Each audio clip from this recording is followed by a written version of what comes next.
வணக்கம் ஃப்ரெண்ட்ஸ், சாய் பிருந்தாவனத்தில் இன்றைக்கி அறுவடை வீடியோ தான் பார்க்க போகிறோம்.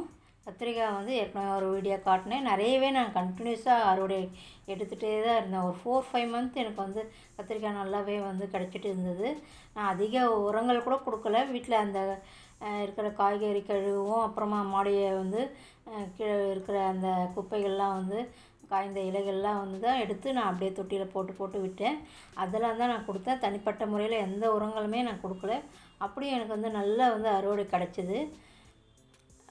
மணத்தக்காளி இதுவும் வந்து நிறைய தொட்டியில் வந்து எடுத்துகிட்டே தான் இருந்தேன். நிறைய வந்து மணத்தக்காளி எடுத்துகிட்டே இருந்தேன். முருங்கைக்காயும் வந்து இது பெருசாகிடுச்சு.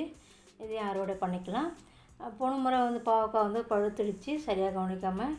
இந்த முறை வந்து முன்னாடியே எடுத்துட்டேன். ரொம்ப சூப்பரான பாவக்காய் வந்து நல்லா இருந்தது. கீரையும் வந்து ஏற்கனவே கட் பண்ணி விட்டது நல்லாவே துளுத்து வந்துடுச்சு. இந்த தொட்டியில் மட்டும் தான் போன முறை எடுத்தேன்.